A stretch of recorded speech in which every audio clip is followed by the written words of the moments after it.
దిత్వా తుఫాను బలహీనపడి తీవ్ర వాయుగుండంగా మారిన తర్వాత బంగాళాఖాతంలో తీరం వైపు దూసుకొస్తోంది.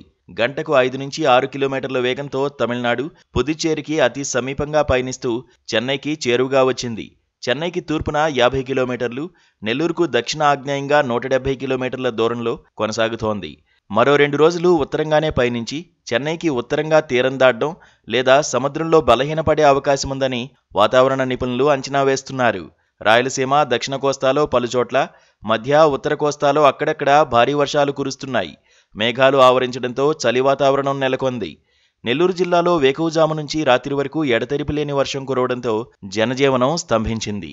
మంగళవారం ఉదయం నుంచి బుధవారం ఉదయం వరకు దక్షిణ కోస్తాలో అనేక చోట్ల, ఉత్తర కోస్తా, రాయలసీమల్లో పలుచోట్ల వర్షాలు, కోనసీమ, పశ్చిమ గోదావరి, నెల్లూరు, తిరుపతి జిల్లాల్లో భారీ వర్షాలు కురుస్తాయని వాతావరణ శాఖ తెలిపింది. తీరం వెంబడి గంటకు 50 నుంచి 60, అప్పుడప్పుడు 70 కిలోమీటర్ల వేగంతో గాలులు వీస్తున్నందున మత్స్యకారులు సముద్రంలో వేటకు వెళ్లకూడదని పేర్కొంది. మచిలీపట్నం, నిజాంపట్నం, కృష్ణపట్నం ఓడరేవుల్లో 3వ నెంబర్, మిగిలిన రేవుల్లో 1వ నెంబర్ హెచ్చరిక ఎగురవేశారు. శనివారం రాత్రి నుంచి తీరానికి అతి సమీపంగా తమిళనాడుకు ఆనుకుని పయనించడంతో తుఫాను బలహీనపడుతూ వచ్చింది. తీరానికి ఆనుకుని పయనించడం, పొడిగాలులు తుఫాను వైపుగా వెళ్లడం వల్ల తుఫాను బలహీనపడిందని ఇస్రో వాతావరణ నిపుణుడు ఒకరు తెలిపారు. ఏపీలో మరో 2 రోజులు వర్షాలు కొనసాగుతాయన్నారు. మంగళవారం ప్రకాశం, నెల్లూరు, తిరుపతి జిల్లాల్లో అక్కడక్కడా మోస్తరు నుంచి భారీ వర్షాలు కురిసే అవకాశముందని విపత్తుల నిర్వహణ సంస్థ తెలిపింది.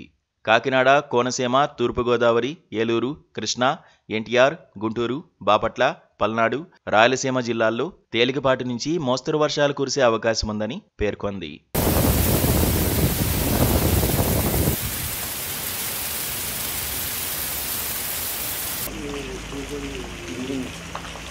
Thank you.